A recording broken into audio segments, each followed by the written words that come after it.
মানুষকে মনে করানো প্রয়োজন যে সে খুব ভয়াবহ ক্ষতির মধ্যে আছে, কিন্তু পরক্ষণেই কি ঘটে? সে ভুলে যায়। আপনি খুতবা শুনেন, আপনাকে স্মরণ করানো হয়, আপনার চিন্তা আসে আর আপনি ভাবেন, ভাই আমার কাজের ব্যাপারে সচেতন হওয়া প্রয়োজন। আর যখন আপনি মসজিদের পার্কিংয়ে হয়তো কোনো গাড়ি দেখলেন, আপনি সব ভুলে গেলেন। ইনসান, আল্লাহ মানুষকে এই পৃথিবীতে পাঠানোর আগে এই মানুষের ব্যাপারে এটা বলে দিয়েছেন, আলাস্তু বিরব্বিকুম ক্বালু বালা শাহিদনা। সূরা আরাফে তিনি বলেন, আমি কি তোমাদের প্রভু নই? আমরা বলেছিলাম, হ্যাঁ অবশ্যই আপনি আমাদের প্রভু, আমরাই এর সাক্ষী। আমরা পৃথিবীতে আসার আগেই আল্লাহকে এই সাক্ষী দিয়ে এসেছি যে তিনি আমাদের প্রভু। আর এখন আমরা ভুলে গিয়েছি, আমাদের মনে নেই। আমরা লা ইলাহা ইল্লাল্লাহ বলার গুরুত্ব হারিয়ে ফেলেছি। মুহাম্মদুর রাসূলুল্লাহ সাল্লাল্লাহু আলাইহি সাল্লাম এই বলার শক্তি হারিয়ে ফেলেছি, আমরা ভুলেই গেছি। সুতরাং ইনসান শব্দটি এখানে ফারদের সমর্থক হিসেবে এসেছে, আলাদা ব্যক্তি। আর নাফস লোকটি, কিছু শব্দ আছে যেগুলো সমর্থক, আল বাশার মানুষ, আর নাস, কিন্তু এখানে এসেছে ইনসান। এর দুইটা তাৎপর্য আছে, একটা হলো আমাদের ভুলে যাওয়ার প্রতি ইঙ্গিত, আর দ্বিতীয় হলো ইনসান শব্দটি দিয়ে আলাদা ব্যক্তি বোঝায়, যা হলো ইসমে জিন্স। এর মাহাত্ম্য হলো এই শব্দটি দিয়ে দুটি বিষয় বোঝানো হচ্ছে, এটা সমগ্র মানব জাতিকে সম্পৃক্ত করে, আবার একই সাথে এটা একক বোঝায়। এখানে শিক্ষণীয় একটা বিষয় আছে। ইনসান শব্দটির ব্যাপারে ছোট একটা বিষয় বলে আজকে শেষ করবো ইনশাআল্লাহ। তা হচ্ছে দায়িত্বের ব্যাপ্তি নিয়ে। মনোবিজ্ঞানে দায়িত্বের ব্যাপ্তি বলে একটা কথা আছে। এখানে যারা আছেন, আমি আপনাদের সহজ করে বাড়ির উদাহরণ বা একটা ক্লাসরুমের উদাহরণ দিব। আমার বাসায় আমার বাচ্চারা আছে, আলহামদুলিল্লাহ আমার 5 জন সন্তান আছে। তারা সারা বাড়ি ছুটাছুটি করে। আমি যখন বাসা থেকে বের হয়ে যাই, তখন যদি বলি দুষ্টুমি করো না, এটা বলে যদি দরজা বন্ধ করে দিই, আমি শুধু বললাম দুষ্টুমি করো না, তারা কি দুষ্টুমি করবে না? করবে। এটাই হচ্ছে দায়িত্বের ব্যাপ্তি। কিন্তু আমি দরজা খুলে যদি বলি, হুসনা তোমার বোনকে জ্বালাবে না, ওয়ালিয়া দেয়ালে আঁকবে না, হুদা চিৎকার করবে না, আহমেদ ঘুমাতে যাও, আমি যদি নির্দিষ্ট করে বলি, তাহলে কি তারা তাদের দায়িত্বের ব্যাপারে বেশি সচেতন হবে না? অবশ্যই। যদি আমি সাধারণভাবে বলি, তাহলে কি হবে? এটা নিশ্চয়ই অন্য কারো ব্যাপারে বলছে, তাহলে আমি ঠিক আছি। বুঝতে পারছেন? শিক্ষক ক্লাসে বললেন, ছাত্ররা হয়তো অনেক চেঁচামেচি করছে, শিক্ষক বললেন সবাই চুপ করো, সবাই কি চুপ করবে? কিন্তু শিক্ষক যদি একজনকে নির্দিষ্ট করে বলেন, বাকিদের জন্য উদাহরণ তৈরি করেন, সবার চিৎকার বন্ধ। বলে রাখি, শিক্ষকদের জন্য এটা একটা ভালো পরামর্শ। আপনি একজনকে বলবেন, করিম তুমি কি এভাবে কথা বলতেই থাকবে? একজনকে বলেন, সবার তখন কি হবে বলুন তো? সবাই চুপ। কেন? আপনি নির্দিষ্ট করে বলেছেন। এখানে দায়িত্বের কোনো প্রসারণ নেই, এখানে কোনো ভাগ নেই। আর বেশিরভাগ সময় যখন কাউকে দায়িত্ব দেয়া হয়, সে ভাবে এটা গুরুত্বপূর্ণ, কিন্তু অবশ্যই অন্য কেউ আছে যে এটা করতে পারে। হ্যাঁ, এখানে সমস্যা আছে। ধরুন শিক্ষক ক্লাসে প্রবেশ করলেন, এসে বললেন তোমরা বিশাল সমস্যায় পড়তে যাচ্ছ। এটা কিছুটা ভয়ের, কিন্তু আমি যদি করিমকে বলি, করিম তুমি জানো না তুমি কতটা সমস্যায় পড়তে যাচ্ছ, এটা কি করিমের জন্য অনেক বেশি ভয়ের না? অবশ্যই, তাই না? তাহলে এখানে যদি বলা হতো ইন্নান নাস আলা ফি খুসর, মানুষ ক্ষতির মধ্যে আছে, এটা একরকম। কিন্তু এখানে এসেছে ইন্নাল ইনসানা লাফি খুসর, প্রত্যেক এক এবং একক আলাদা ব্যক্তি ক্ষতির মধ্যে নিমজ্জিত আছে। তাহলে যখন কেউ এই আয়াতটি শুনবে, তার কার ব্যাপারে ভাবা উচিত? তার নিজের ব্যাপারেই, অন্যদের কথা বাদ। অন্যরা এখানে আসবে না, আমি নিজেই বিশাল ক্ষতির মধ্যে আছি। আমার এই মুহূর্তে অন্য কারো ব্যাপারে ভাবা উচিত না, আমার শুধু নিজের কথাই ভাবা উচিত। যখন নিজেদের আমল প্রসঙ্গে আসে, যা বিচারের দিনে আমাদেরকে বাঁচিয়ে দিতে পারে, এখানে কোনো ছাড় দেওয়া যাবে না। সেদিন মা তার সন্তানকে চিনবে না, মা তার সন্তানকে চিনবে না। রাসূল সাল্লাল্লাহু আলাইহি ওয়াসাল্লাম বাদে অন্য সব নবীই বলবেন, আমি তোমাদের জন্য সুপারিশ করতে পারবো না, অন্য কোথাও যাও, তোমাদের দেওয়ার মতো আমার কাছে কিছুই নেই। এটা এমন একটা দিন যেদিন ভাই ভাইয়ের কাছ থেকে দূরে সরে যাবে। সবচেয়ে ভালো বন্ধু আর সেদিন বন্ধু থাকবে না। ইয়াউমা ইয়াফিরুল মারউ মিন আখিহি ওয়া উম্মিহি ওয়া আবিহি ওয়া তাকাত্তাআত বিহিমুল আসবাব। সবচেয়ে ভালো বন্ধু আর সেদিন বন্ধু থাকবে না। ওয়া তাকাত্তাআত বিহিমুল আসবাব। ইয়াউমা ইয়াফিরুল মারউ মিন আখিহি ওয়া উম্মিহি ওয়া আবিহি। আপনি আপনার পরিবারকে এতটাই ভালোবাসেন। এখানে বলে রাখি, মাঝে মধ্যে মানুষের ভালোবাসার কারণে আমরা খুবই খারাপ কাজ করে ফেলি, আমরা সত্যিকারই খুব খারাপ কিছু করে ফেলি। আর সেদিন যাকে জাহান্নামে নিক্ষেপ করা হবে, সে বলবে ওয়া মান ফিল আরদি জামিআ সুম্মা ইউনজিহ। সে আল্লাহকে বলবে, আমি কি আমার সন্তানের বদলে এই আযাব থেকে মুক্তি পেতে পারি? আপনি কি আমার ছেলেকে, আমার সন্তানকে আমার বদলে জাহান্নামের আগুনে দিতে পারেন? সেভাবেই বলবে। বা আমার স্ত্রীকে, বা আমার ভাইকে, বা আমার মাকে, ওয়া উম্মিহি ওয়া আবিহি ওয়া সাহিবাতিহি, পরিবারের সবাইকে। ওমান ফিল আরদি জামিআ, সে সকল মানুষের দিকে তাকাবে এবং বলবে, ও আল্লাহ, আপনি আমাকে জাহান্নামে দিচ্ছেন, আপনি আমার বদলে এদেরকে জাহান্নামে দিন, এদের সবাইকে, কিন্তু আমাকে বাঁচিয়ে দিন। সুম্মা ইনজি, সে যেন মুক্তি পায়। সুবহানাল্লাহ। এই হলো সেদিনের সম্পর্কের ধরন। এখন চিন্তা করুন, সেদিন আপনি সবাইকে ভুলে যাবেন। তাহলে আমরা এখানে বুঝতে পারছি আগে আমাদের এই দুনিয়ায় সবাইকে ভোলা উচিত। আপনি তাদের ব্যাপারে পরে ভাববেন। আপনি আগে কার ব্যাপারে ভাববেন? নিজের ব্যাপারেই। আমি বাচ্চাদের অভিভাবকদের আন্তরিকভাবে অনুরোধ করছি, আমি আশা করছি আমরা আমাদের বাচ্চাদের ব্যাপারে অনেক বেশি দুশ্চিন্তায় থাকি। আমরা নিজেদের ব্যাপারে ততটা দুশ্চিন্তায় থাকি না। ও, আমার ছেলেকে ইসলামিক স্কুলে ভর্তি করতে হবে, তাদেরকে একটা ভালো পরিবেশ দিতেই হবে। আপনি নিজে কি ভালো পরিবেশে আছেন? আপনি নিজে কেন অশ্লীল কিছু দেখেন? আপনি কেন অন্যকে গালি দেন? আপনি কেন ব্যবসায় প্রতারণা করেন? আপনি নিজেই কেন সময় মতো নামাজে দাঁড়াতে পারেন না? আমরা যাদেরকে ভালোবাসি তাদের ব্যাপারে এতটাই আন্তরিক যে আমরা আমাদের নিজেদের কথাই ভুলে যাই। সুবহানাল্লাহ। আপনি কি তাকে এটা বলতে পারেন, সেটা বলতে পারেন? তারা ইমামদের কাছে আসেন, আলেমদের কাছে আসেন, আপনি কি আমার সন্তানকে উপদেশ দিবেন? কেন, আপনার নিজের কি কোনো উপদেশ প্রয়োজন নেই? ও রিয়েলি? কারণ আমার মনে হয় আপনি যদি আপনার সন্তানকে বড় করেন, সবার প্রথমে আপনার উপদেশের প্রয়োজন। সবার প্রথমে আপনার উপদেশের প্রয়োজন। এতদিন আপনি কি করেছেন? আপনি কোথায় ছিলেন? কোথায় ছিলেন আপনি যখন আপনার নিজেরই বাচ্চাদের জন্য এগুলো করা প্রয়োজন ছিল? সুবহানাল্লাহ। ইন্নাল ইনসানা লাফি খুসর। এই আয়াতের মধ্য দিয়ে আমাদের নিজেদের উপরই সেই দায়িত্ববোধ ফিরিয়ে দেয়া হয়েছে। আমাদেরকে তাড়াতাড়ি করতে হবে। আসল ব্যাপারটা হচ্ছে আমরা কেউই সেই ক্ষতি থেকে নিরাপদ নই। আমরা এখনো ক্ষতি নিয়ে আলোচনা করছি না, এটা পরবর্তীতে আলোচনা করব। আমরা এখনো শুধুমাত্র ইন্নাল ইনসান এখানে আছি। আমার মনে হয় আজকের মতো এতটুকুই যথেষ্ট। ইনশাআল্লাহ আগামী মঙ্গলবার ইনশাআল্লাহ আমরা বাকিটুকু পড়ে সূরা আসরের দার্স শেষ করব। ইন্নাল ইনসানা লাফি খুসর। সন্দেহাতীত ভাবেই, আলাদাভাবে প্রত্যেক ব্যক্তি যে বারবার ভুলে যায়, সবাই মারাত্মক ক্ষতির মধ্যে ডুবে আছে। তারা যখন এটা বুঝতে পারে, তাদের এটাও বোঝা উচিত যে আল্লাহ শপথ করেছেন যে সময় চলে যাচ্ছে, তাদের নিজেদের পরিবর্তন করার সময় শেষ হয়ে যাচ্ছে। আল্লাহ তাআলা আমাদেরকে সূরা আসরের শিক্ষাগুলো অনুধাবন করার তৌফিক দিন। আল্লাহ তাআলা আমাদের অন্তরে এর শিক্ষাগুলো গেঁথে নেওয়ার তৌফিক দিন, যেন আমরা এগুলো সব সময় স্মরণে রাখতে পারি। আল্লাহ যেন আমাদের সাহাবাদের মতো হওয়ার তৌফিক দেন, যারা যখনই একে অপরের সাথে দেখা করতেন সূরা আসর না পড়ে তারা একে অপরের সাথে বিদায় নিতেন না। ওয়াল আসর ইন্নাল ইনসানা লাফি খুসর ইল্লাল্লাযীনা আমানু ওয়া আমিলুস সালিহাত ওয়া তাওয়াসাউ বিল হক ওয়া তাওয়াসাউ বিস সবর। আল্লাহুম্মা জাআলনা মিনাল্লাযীনা আমানু ওয়া আমিলুস সালিহাত ওয়া তাওয়াসাউ বিল হক ওয়া তাওয়াসাউ বিস সবর। আমিন ইয়া রাব্বাল আলামিন। ইনশাআল্লাহ সবার সাথে আগামী মঙ্গলবার আবার দেখা হবে। আসসালামু আলাইকুম ওয়া রাহমাতুল্লাহি ওয়া বারাকাতুহু। আপনাদের সূরাতুর রহমান নিয়ে কিছু বলবো, এরপর সূরাতুল ওয়াকিয়াতে যাব। আসলে না, সূরাতুল ওয়াকিয়া দিয়ে শুরু করি। সূরাতুল ওয়াকিয়াটি একটু বড় সূরা। এই সূরাটির শুরুতে আপনি দেখবেন জান্নাতে যাওয়া কিছু মানুষের কথা বলা আছে। আস-সাবিকুন আস-সাবিকুন উলাইকাল মুকাররাবুন ফি জান্নাতিন নাঈম সুল্লাতুম মিনাল আউয়ালিন ওয়া কলিলুম মিনাল আখিরিন। একদম সর্বপ্রথম সামনের ভিআইপি সিটে বসা লোক, যেগুলো জান্নাতে যাবে, যারা জান্নাতে যাবে,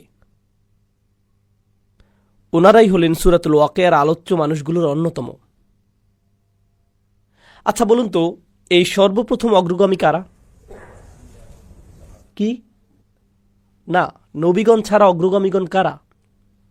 সাহাবা। হ্যাঁ, কিন্তু সেটা তাদের যুগের জন্য। আল্লাহ বলছেন ওয়া কলিলুম মিনাল আখিরিন। কেন জানেন? প্রত্যেক প্রজন্মেই তাদের নিজস্ব সাবিকুন আছে। প্রত্যেক প্রজন্মেই 2015 সালের নিজস্ব সাবিকুন আছে, 2025 সালেরও কিছু নিজস্ব সাবিকুন আছে। 2055 সালেও যদি আল্লাহ ততদিনে কিয়ামত না আনেন, তাহলে তখনও সে কালের সাবিকুন থাকবেন। বুঝতে পারছেন? এখনো শেষ না, কিন্তু প্রত্যেক জাতিরই নিজস্ব সাবিকুন থাকবেন। শুধু পার্থক্যটি হল প্রথম যুগের সাবিকুনদের অনুপাত শতকরা হার বেশি ছিল। আপনাদের এটা একটা উদাহরণ দিয়ে বুঝিয়ে দিচ্ছি। কল্পনা করুন 800 জন মানুষ একটি পরীক্ষা দেয়। যদি সাহাবীদের সময় ইমানের এই পরীক্ষা 800 জন মানুষ দেয়, তাহলে 750 জনই 90% বেশি নাম্বার পাবে। তো তারা হলেন গোল্ডেন এ প্লাস।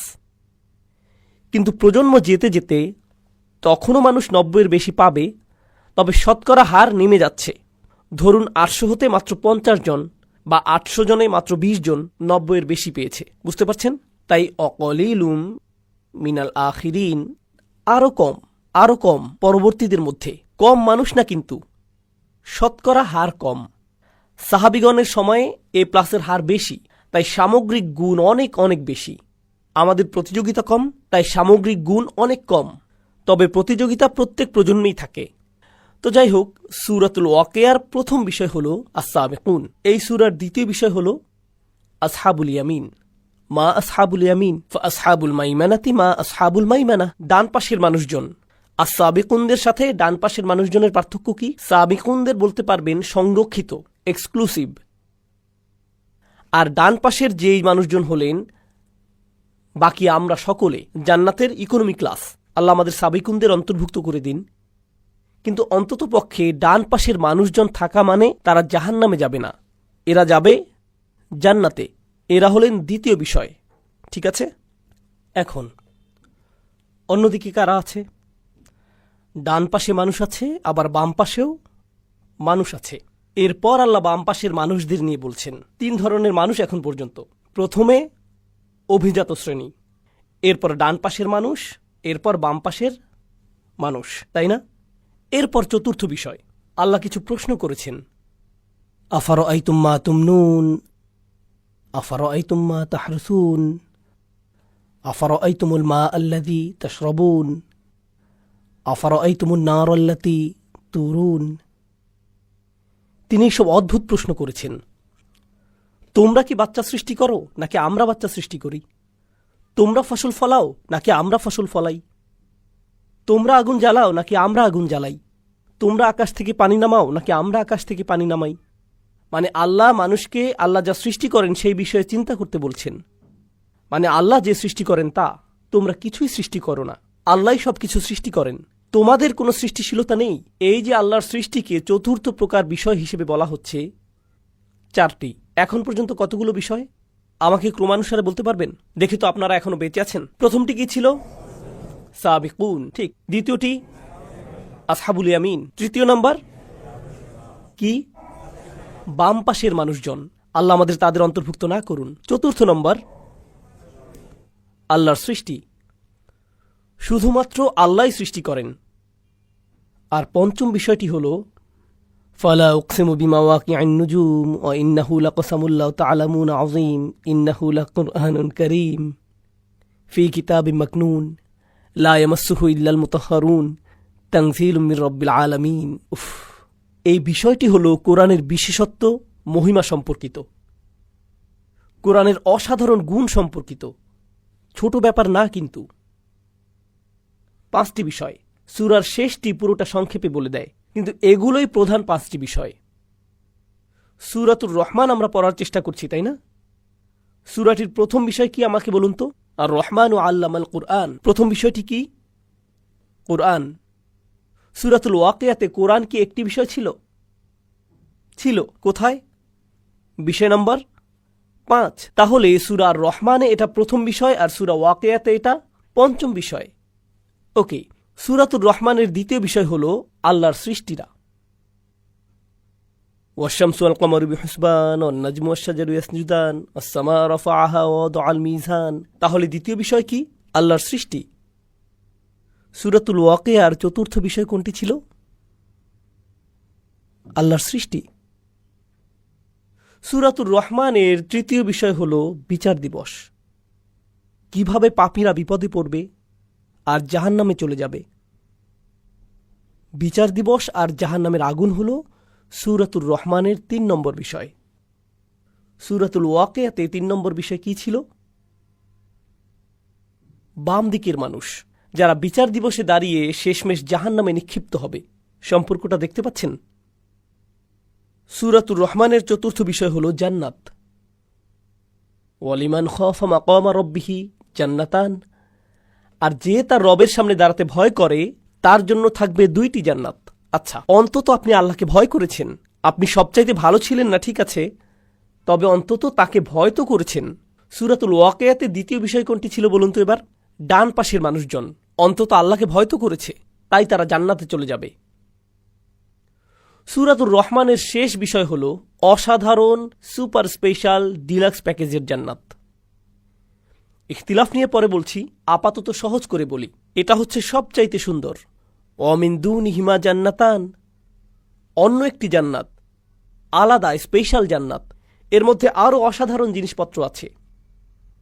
তো একটা জান্নাত আবার অন্য এক প্রকার জান্নাত, এটাই হলো শেষ বিষয়, স্পেশাল জান্নাত। সূরাতুল ওয়াকিয়ার প্রথম বিষয় কি ছিল? সাবিকুন সাবিকুন কোথায় যাবে? জান্নাতের সেই স্পেশাল জায়গায়।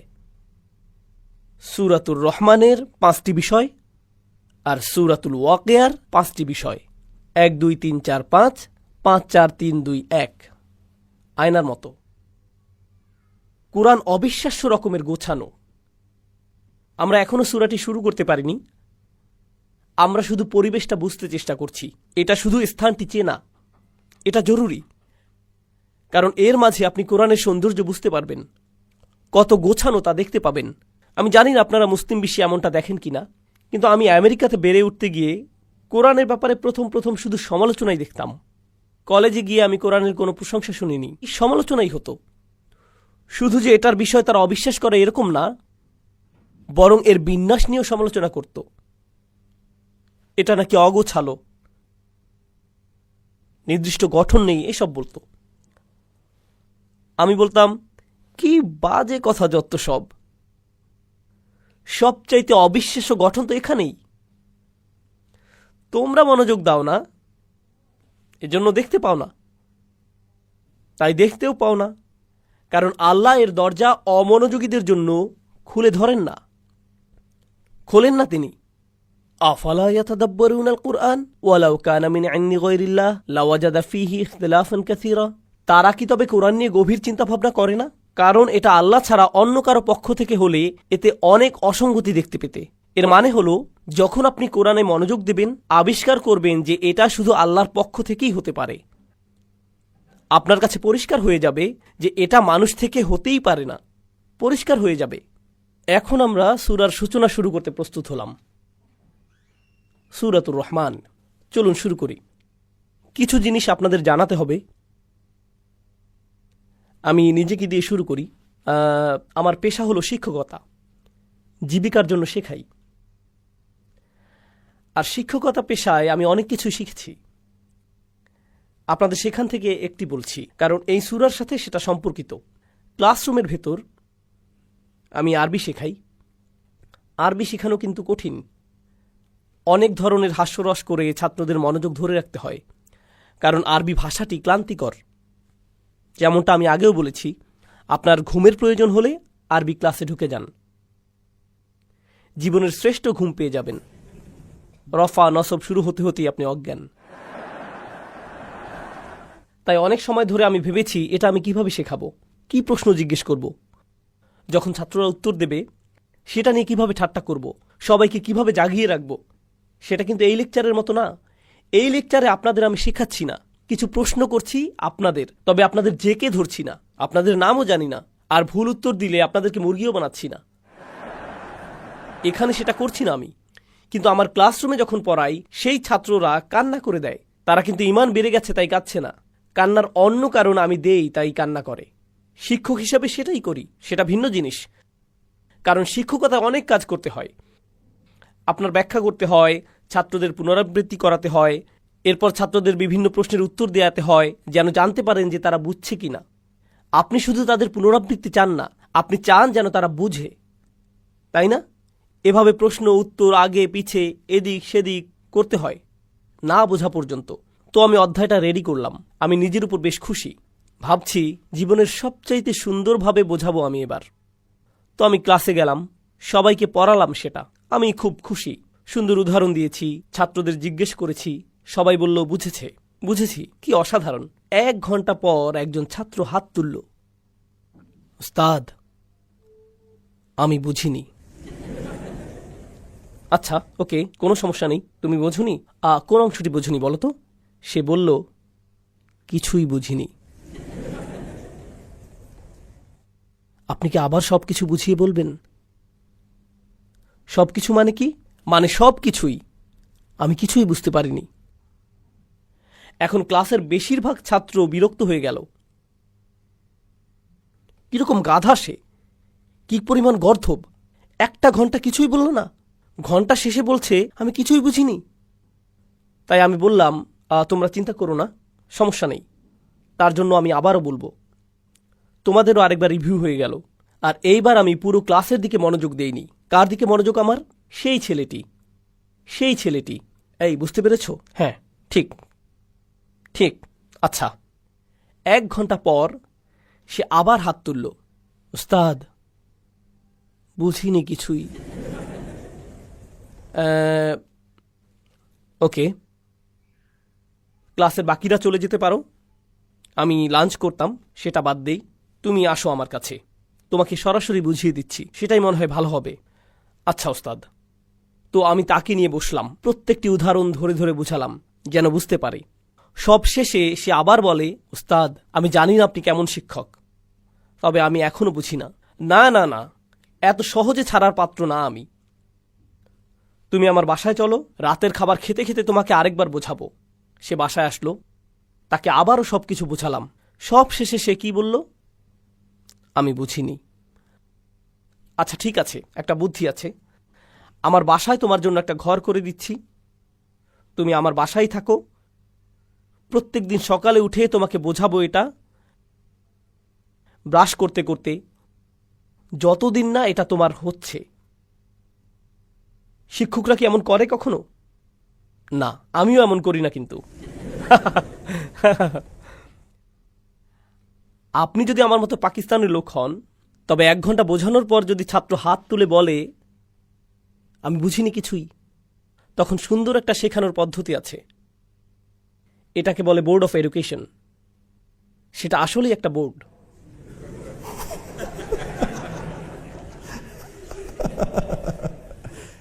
এখন বুঝেছিস? হ্যাঁ, একদম বুঝে ফেলেছি। এখন বুঝবে। শিক্ষকরা এত ধৈর্যশীল না।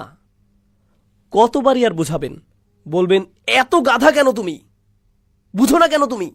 তোমার মাথা কাজ করে না কেন? কি সমস্যা তোমার? এটা আমার দোষ না, এটা ছাত্রের দোষ, তাই না? দেখুন, কিন্তু কোরআনের মূল বার্তাটি কিন্তু একদম সোজা, একদম সহজ। আপনি যদি কোরআনের মূল বার্তা সংক্ষেপে লিখতে বলেন, সেটা আমি অর্ধেক কাগজেই লিখতে পারবো, পুরোটাও লাগবে না। কোরআনের বিষয়গুলো কি কি? শুধুমাত্র এক স্রষ্টা, আখিরাত আছে, আগের জাতিগুলো তাদের নবীদের কথা মানেননি, কিছু কাজ আছে হারাম, খুব বেশি কিছু না, কিন্তু সোজা সাপটা, জটিল কিছু না। কুরাইশরা কতদিন যাবৎ কোরআন শিখছে? 1 যুগের বেশি, তাই না? মক্কি কোরআনের কি পুনরাবৃত্তি আছে? আল্লাহ কি বারবার বলেছেন জাতিদের ব্যাপারে? আল্লাহ কি নিজের একত্ব নিয়ে বারবার বলেছেন? ইবাদতের একত্বতা নিয়ে? আল্লাহ কি নবীদের উপর ঈমান আনা নিয়ে পুনরাবৃত্তি করেছেন? আল্লাহ কি হালাল হারাম নিয়ে পুনরাবৃত্তি করেননি? তিনি কি অভাবীদের খেয়াল করা, অন্যদের ক্ষতি না করা নিয়ে পুনরাবৃত্তি করেননি? তিনি এই সব পুনরাবৃত্তি করছেন বারবার। যে কোনো ভালো শিক্ষক শেখানোর জন্য কি করে? সে কি করে? বারবার বলে, আল্লাহ করেছেন। আর তাও শুধু 1 ঘন্টা না, 2 ঘন্টা না, 1 মাস না, 2 মাসও না, কতদিন? 1 যুগেরও বেশি সময় যাবত। তাছাড়া কোরআন কিন্তু একটা পাঠ্যক্রম। কোরআন হলো পাঠ্যসূচি, কিন্তু একটা ভালো পাঠ্যক্রম, ভালো বই যথেষ্ট না। আপনার খুব ভালো একজন শিক্ষকও লাগবে। কখনো আপনার কাছে খুব ভালো একটা বই থাকলেও শিক্ষক হয় জঘন্য, তখন কেউ কিছুই শেখে না। তাই আল্লাহ শুধু শ্রেষ্ঠ বইটিই দেননি, তিনি বিশ্ব মানবতাকে সর্বশ্রেষ্ঠ কি দিয়েছেন? শিক্ষক। আর ভালো শিক্ষকের উচিত ছাত্রদের সাথে ধৈর্য ধরা। তারা না শুনলেও তিনি ধৈর্য ধরেন। তিনি কি ভালো শিক্ষক? যত্নশীল শিক্ষক তিনি? বলেন কি সাল্লাল্লাহু আলাইহি সাল্লাম। আর এই ছাত্ররা, কুরাইশরা, একদম সহজ জিনিস শুনেও বলে কিছুই বুঝিনি।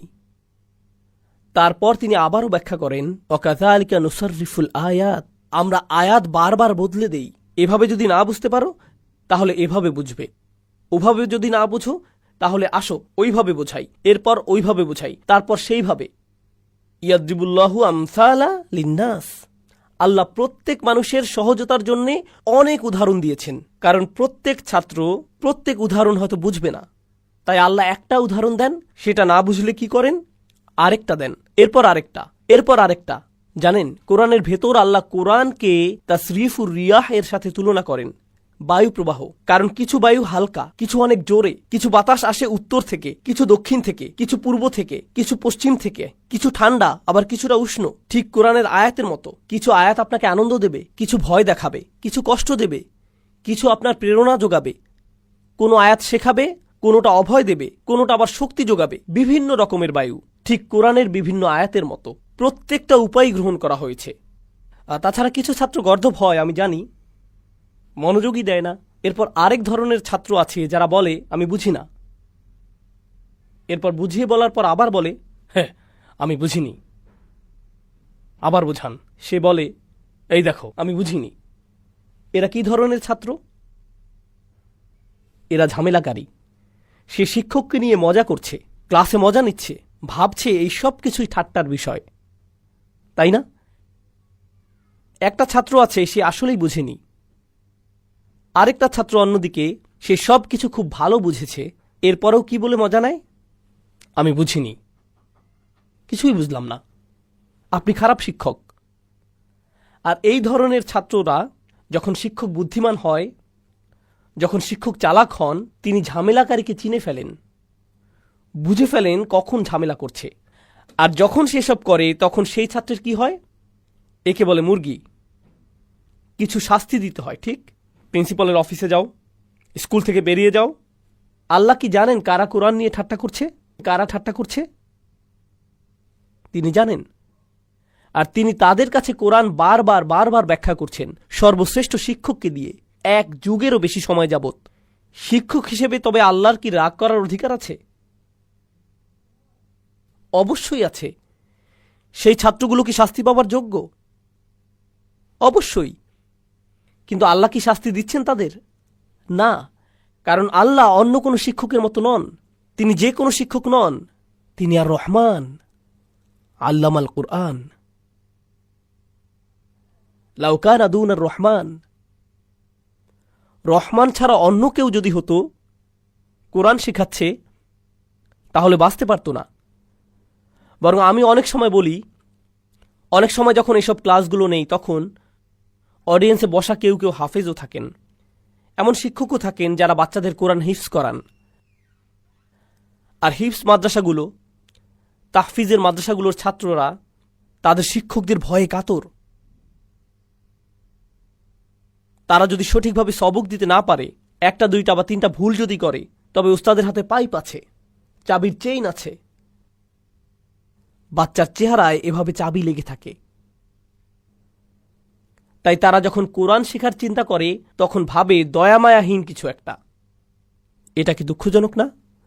কারণ আল্লাহ স্বয়ং বলছেন যখন কোরআন শেখানো হয়, কে শেখায়? তিনি কিন্তু বলেননি আল জাব্বার আল্লামাল কুরআন, তিনি বলছেন আর রহমান আল্লামাল কুরআন। আমরাই যখন কোরআন শেখাই তখন আমি শুধু রাসূলুল্লাহ সাল্লাল্লাহু আলাইহি সাল্লামের সুন্নাহ পরিপূর্ণ করছি না, বরং আমরা স্বয়ং আল্লাহর সুন্নাহ পূরণ করছি। আল্লাহ নিজেই কোরআন শিখিয়েছেন, আমাদেরকে সেটাই নকল করতে হবে। যেমন রসুলের সুন্নাহ নকল করতে হবে সাল্লাল্লাহু আলাইহি সাল্লাম, আল্লাহর সুন্নাহও আমাদের মানতে হবে। যখন কোরআন শেখাবো আরো বেশি দয়াবান হতে হবে। বুঝতে পারছেন? আমাদেরকে আরো দয়া দেখাতে হবে। আল্লাহ যদি কুরাইশদের প্রতি দয়া দেখাতে পারেন, তবে আপনি ছোট বাচ্চাদের সাথেও সেটা পারবেন। সেটা আরো সহজ। এগুলো আল্লাহর কিতাব থেকে শিখতে হবে। খুবই দুঃখজনক বিষয় যে একটি বাচ্চা তার উস্তাদের কাছে কোরআন পড়তে ভয় পাবে। এটা ভালো ব্যাপার না। আমি নিজে কোরআনের হাফিজ দেখেছি, 18-19 বছর বয়সী, কখনোই মসজিদে যায় না, কখনোই মসজিদে যায় না। জিজ্ঞেস করলাম কেন মসজিদে যাও না? কারণ আমার উস্তাদ আমাকে মসজিদে মারতেন। আমি যখন মসজিদে যাই আর শুনি আল্লাহু আকবার, আমার সেই মারগুলো মনে পড়ে যায়, মানসিক সমস্যা শুরু হয়ে যায়, সাইকিয়াট্রিস্ট দেখাতে হয়। মসজিদে গেলে আমার সাইকোলজিক্যাল ট্রমা হয়, তাই মসজিদে আমি যেতে পারবো না। সুবহানাল্লাহ। এমনটাই করেছি আমরা আমাদের বাচ্চাদের সাথে দিন শেখানোর নামে। আমি জানি না এটা কোন দিন, তবে সেটা ইসলাম নয়। আমি জানি না তাদের কি শিখিয়েছেন, তবে কোরআন তাদেরকে শেখাননি। এভাবে কোরআন শেখায় না। কোরআন ভালোবাসা দিয়ে শেখাতে হয়। যেমনটা আমি বললাম, যদি আল্লাহ কুরাইশদের ভালোবেসে শেখাতে পারেন, যদি কুরাইশদের দয়া দেখাতে পারেন, তাহলে আমাদের আবার ভাবতে হবে আমরা মুসলিমদেরই ভালোবেসে শিখাই না। সুবহানাল্লাহ। আচ্ছা, এরপর কি আছে দেখি। ভূমিকা এখনো শেষ হয়নি, ভূমিকা নিয়ে অনেক কথা বলার আছে। আর রহমান অর্থ কি কেউ জানেন? কি? মার্সিফুল। আমি জানি ইংলিশ অনেকেরই প্রথম ভাষা নয়, তবু আপনারা ইংরেজি সম্পর্কে জানেন। মাশাআল্লাহ, এখানে সবারই ইংরেজিতে দক্ষতা অনেক বেশি। আপনাদেরকে মার্সি বা দয়া শব্দের সমস্যাটি জানাচ্ছি। যখন রহমা অনুবাদ করি মার্সি বা দয়া হিসেবে, এখানে একটু সমস্যা আছে, আপনাদের বুঝিয়ে বলছি। যখন আমরা দয়ার কথা বলি তখন তা বলতে ছেড়ে দেয়া বোঝাই। উদাহরণস্বরূপ, সৈন্যরা পুরো গ্রাম ধ্বংস করে দিল, কোনো দয়া তারা দেখায়নি, এর মানে তারা কাউকেই ছাড়েনি। পুলিশ অফিসার আমাকে ফাইন করল, কোনো দয়া দেখায়নি। আমি বিচারকের কাছে দয়া ভিক্ষা চাইলাম, আমি আমার শিক্ষকের কাছে দয়া ভিক্ষা চাইলাম। আমি প্লেট ভাঙার পর আম্মার কাছে দয়া ভিক্ষা চাইলাম। দয়া ভিক্ষা চাওয়া মানে আমাকে শাস্তি দেবেন না বলা। বুঝতে পারছেন? বাংলা ভাষায় যখন দয়া শব্দটি ব্যবহার হয় তখন শাস্তির কথাই মাথায় আসে, তখন শাস্তির চিন্তাই মাথায় আসে, যে সেই শাস্তি থেকে মুক্তি হলো। অর্থাৎ আপনার অবচেতন ভাবেই শাস্তির কথা চলে আসে, অর্থাৎ আপনার মনে অবচেতন ভাবেই শাস্তির কথা চলে আসে। সেই শাস্তি থেকে মুক্তি পাওয়াটাই দয়া। এখন এখানে কয়জন আছেন টেক ইন্ডাস্ট্রিতে, টেকনোলজি ইন্ডাস্ট্রি, প্রোগ্রামার? আচ্ছা, আপনারা ডিফল্ট বিষয়টা তো বোঝেন। দয়া শব্দের ডিফল্ট পজিশন হল শাস্তি, কিন্তু রহমা শব্দে শাস্তির কোনো বিষয়ই নেই। আপনাকে শাস্তি থেকে মুক্তি দেওয়া হচ্ছে না এখানে যখন রহমা উচ্চারণ করেন, এটা আসেই না একদম। এটাই হলো রহমার বদলে দয়া শব্দ ব্যবহারের সমস্যা। তাহলে রহমা শব্দটি কোত্থেকে আসে? এটা আসে রাহম শব্দ থেকে, যার প্রকৃত অর্থ হলো মায়ের পেট, গর্ভ। রহম হলো মায়ের গর্ভ। যখন অন্তঃসত্ত্বা কোনো মহিলার কথা চিন্তা করেন, তার পেটে একটি বাচ্চা চিন্তা করেন, শাস্তির কথা মনে হয়? তাহলে বলুন তো কি চিন্তা করেন? একজন মহিলা, তার পেটে একটি বাচ্চা, হয়তো 3 মাসের অন্তঃসত্ত্বা বা 5 মাস, 6 মাস, হয়তো পেটের ভেতর বাচ্চাটির লাথি মারার বয়স হয়েছে। যেমন আমার মা বলেছিলেন, আমি নাকি এমন করতাম, আমি মনে হয় টায়ার্ড হয়ে হাত পা বেশি ছোড়াছুড়ি করতাম পেটের ভেতর মধ্যরাতে।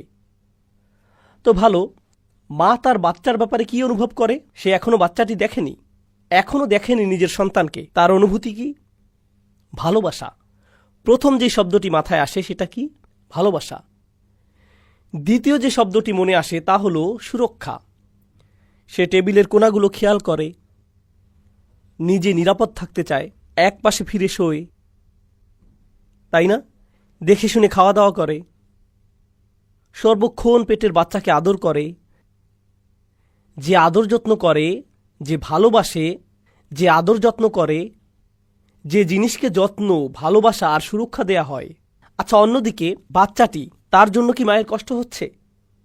হ্যাঁ, সে মায়ের খাবার খাচ্ছে, মহিলাটি খায় আর সে তার পুষ্টি নিয়ে নিচ্ছে, আর সে ভেতরে থাকে। আমি আপনি মায়ের পেটের ভেতর যখন ছিলাম, কোনো ভাড়া দিতে হয়নি, খাবারের অপেক্ষা করতে হয়নি, এমনি এমনি এসেছে। নিজেদেরকে পরিষ্কার করতে হয়নি, কিছুই করতে হয়নি। তাছাড়া জন্ম হবার সময় তাকে প্রায় মেরেই ফেলেছিলাম, তাই না? প্রায় মেরেই ফেলেছিলাম। আর যদিও মাকে মেরেই ফেলেছিলাম প্রায়, তবুও আমাদেরকে ভালোবাসে বের হবার পর থেকেই। অন্য যে কেউ আপনার রক্তপাত করলে আপনি তাকে ভালোবাসবেন না। আমরা আমাদের মায়েদের রক্ত ঝরিয়ে মৃতপ্রায় করে ফেলি, মৃত্যুর কাছাকাছি। আর যখনই বের হয়ে আসি আমরা, তখন আমাদের জন্য তার ভালোবাসা আগের চাইতে আরো বেড়ে যায়। এটা কিন্তু আর অন্য কারো সাথে ঘটে না, কোনো সম্পর্কের সাথেই ঘটে না। এখানে আপনি কিছুই দেন না, শুধুই নেন। আমি যা বোঝাতে চাচ্ছি তা হলো, আপনি কখনোই কিছু দেন না, শুধুই কি, আর তিনি আপনাকে আরো বেশি বেশি কি দেন? আরো ভালোবাসা। আপনি আরো নিতে থাকেন, তিনি আরো ভালোবাসতে থাকেন। তাছাড়া দেখুন, তিনি প্রায় মারাই যাচ্ছিলেন, এত রক্তপাত হয়েছিল, মাত্রই সার্জারি থেকে উঠলেন। আর আপনার জন্মের সাথে সাথে কি হলো? তার আপনাকে খাওয়াতে হচ্ছে, আর অনেক মহিলাদের কাছেই বাচ্চাকে খাওয়ানো অনেক সময় রক্তপাতের মতো মনে হয়। যে কেউই সার্জারির ভেতর দিয়ে গেলে বলে আমার 6 সপ্তাহের ছুটি লাগবে, আমার 2 মাসের ছুটি চাই, আমার ছুটি লাগবে, ভ্যাকেশন লাগবে। জন্ম দেবার পর কি কোনো মা 2 মাসের ছুটি পান? না। আপনার পা ভাঙলে 6 মাসের ছুটি পান। তিনি বাচ্চা প্রসব করলেন আর ফুল টাইম মায়ের দায়িত্ব পালন করা শুরু করে দিলেন। কখন থেকে? বাচ্চাটি জন্মানোর মুহূর্ত থেকেই, বাচ্চা হবার মুহূর্ত থেকেই। আর বাচ্চাটি তাকে কি ফেরত দেয়? তিনি বাচ্চাটিকে দুধ দেন, ভালোবাসা দেন, সুরক্ষা দেন। বাচ্চাটা ধন্যবাদ বলে একবারও? বাচ্চাটা তাকে কোনো বেতন টেতন দেয়? বাচ্চাটি তার জন্য কোনো কিছু করে? না। ঘুমহীন রাত। বেশির থেকে বেশি বাচ্চাটি যেটা করবে তা হলো তার গায়ে পেশাব করে দিবে, মলত্যাগ করে দিবে, বমি করে দিবে মায়ের গায়ে। আর যখন বাবু হাগু করে দেয় তখন মা বলে, ওয়াও কি কিউট, এরপর পরিষ্কার করা শুরু করে দেয়। কোনো সমস্যা নেই, আমার বাবুটা। তিনি ডায়াপার বদলাচ্ছেন আর বাচ্চা তার দিকেই মেরে দিচ্ছে, আর তিনি হাত দিয়ে ঠেকাচ্ছেন।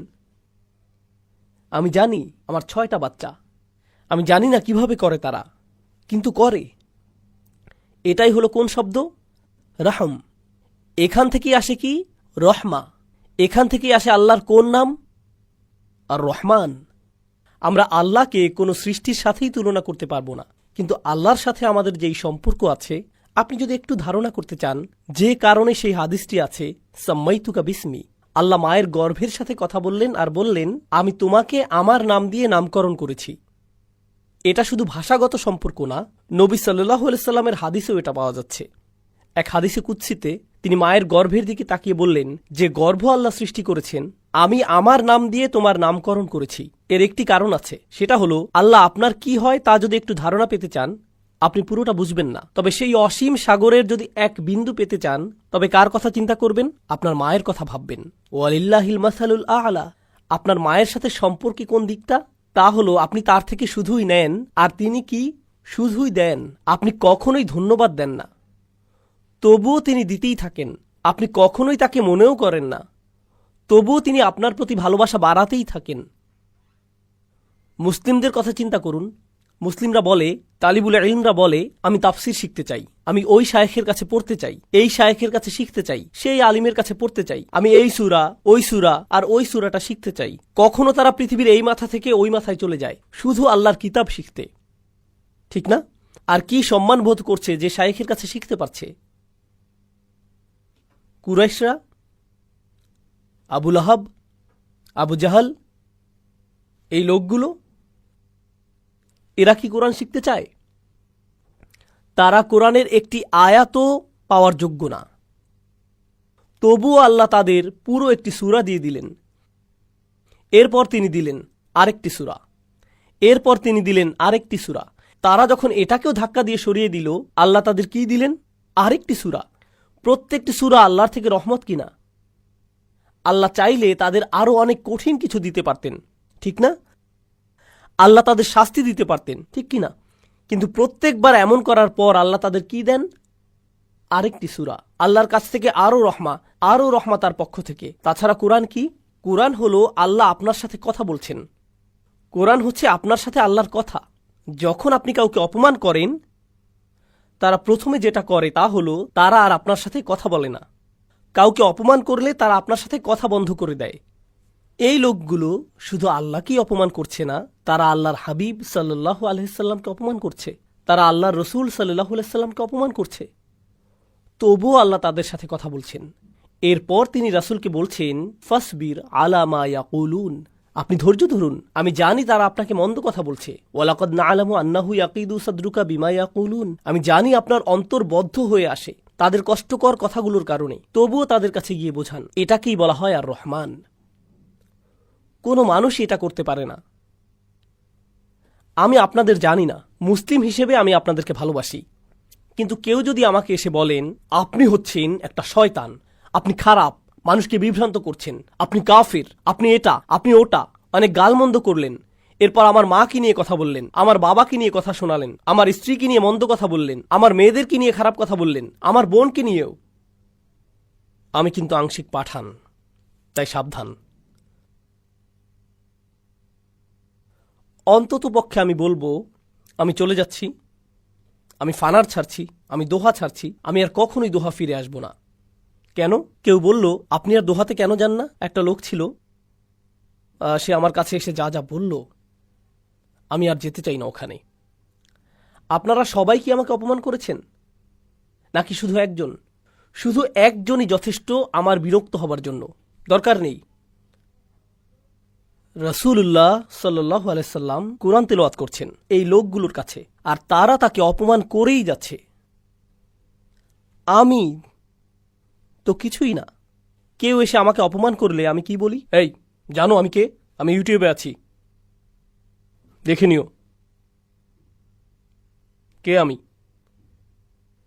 কেউ যদি রাসূলুল্লাহ সাল্লাল্লাহু আলাইহি সাল্লামকে অপমান করে, তবে হ্যাঁ, তার অধিকার আছে বলার আল্লাহ বলেছেন ওয়ালামু আন্না ফীকুম রাসূলুল্লাহ। এটা ছোট কোনো বিষয় না। আর সেই একই নবী সাল্লাল্লাহু আলাইহি সাল্লাম তাকে আবু জাহাল অপমান করল, অথচ পরদিনই তিনি ফিরে এসে আবু জাহালের সাথে আবারও কথা বললেন।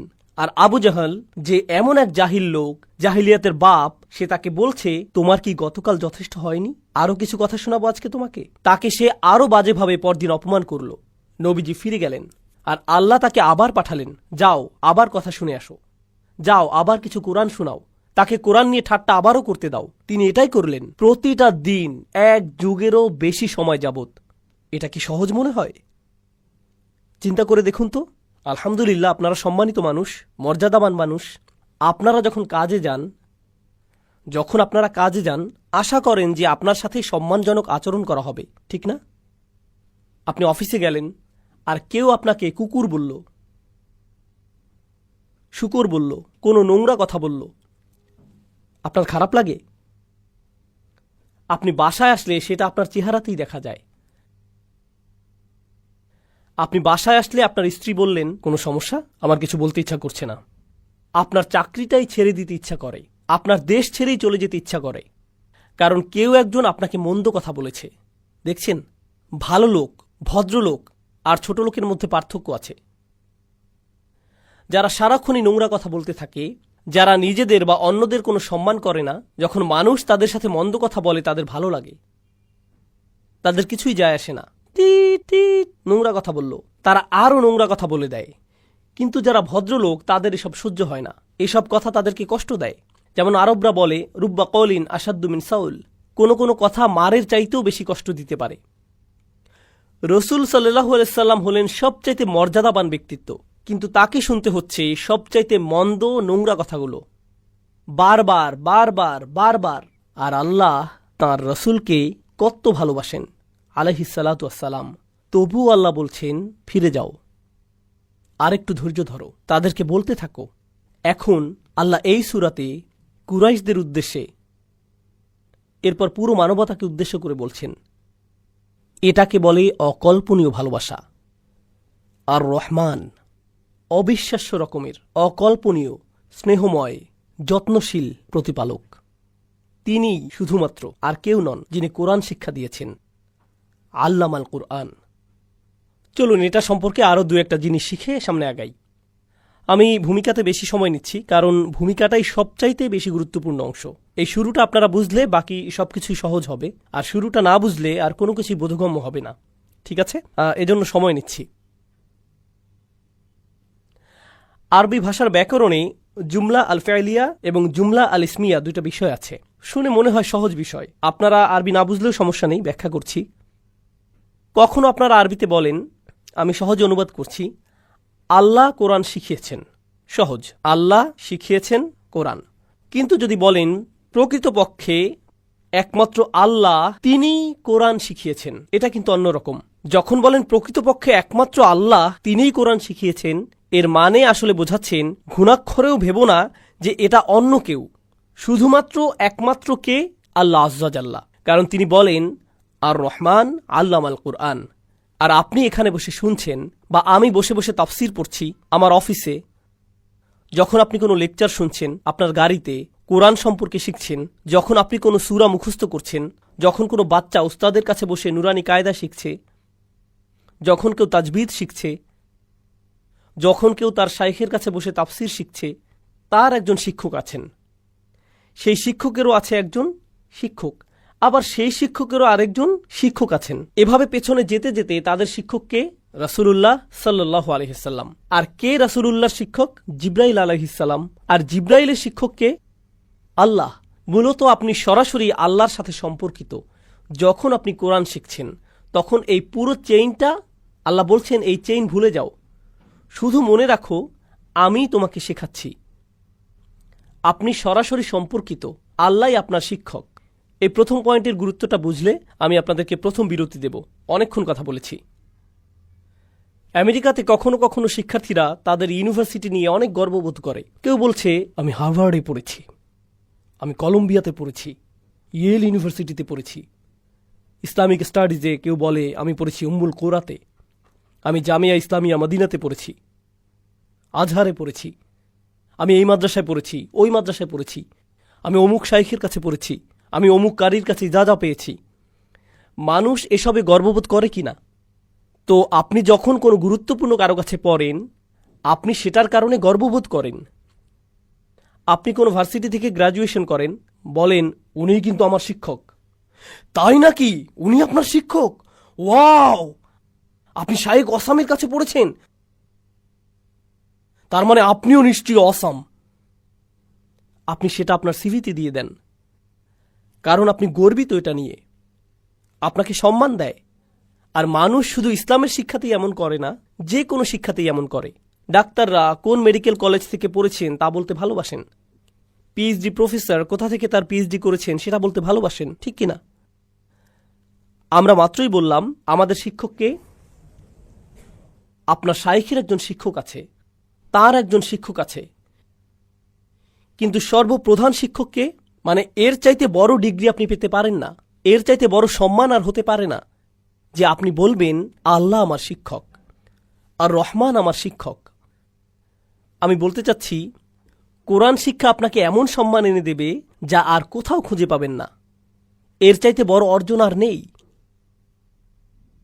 এর চাইতে উচ্চতর ডিগ্রি আর নেই, এর চাইতে উচ্চ কোনো সম্মান নেই, আর কোনো কিছুতেই এই সম্মান নেই যা কোরআন শিক্ষায় আছে। কারণ এখানে আপনি আর রহমানকে নিজের শিক্ষক হিসেবে পেয়েছেন। আর সাধারণত যখন আপনার শিক্ষক থাকে আপনি অন্যদের সেটা দেখাতে পছন্দ করেন, এটা আমার ডিগ্রি, এখান থেকে আমি ইজাজা পেয়েছি।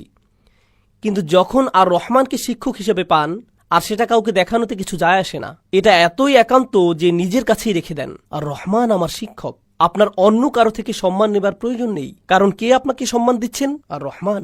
কারণ তিনি আপনাকে নিজের স্কুলে অ্যাডমিট করেছেন, আপনি ভর্তি হতে পেরেছেন, আপনি তার সাথেই সরাসরি সংযুক্ত, সেটাই আপনার জন্য যথেষ্ট। আপনার আর তার মাঝে একটি গোপন জিনিস। সুবহানাল্লাহ। মানুষ এই পৃথিবীতে সম্মানের পেছনে ছুটছে, মানুষ সম্মানের পেছনে ছুটছে।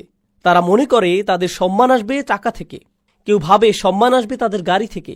আরব দেশে এমনটা না। আবার না, দাঁড়ান, অনেকে ভাবে তাদের কাপড়ের ব্র্যান্ড থেকে সম্মান আসবে, কিংবা হাতের ঘড়ি, এসব থেকে নাকি সম্মান আসবে। অনেকে ভাবে তাদের সাথে কাদের কাদের যোগাযোগ আছে তা থেকে সম্মান আসবে, আমি তাকে চিনি। অনেকে ভাবে কার সাথে সেলফি তুলেছে সেটা দিয়ে সম্মান আসবে, মনে করে এসব থেকে সম্মান আসবে।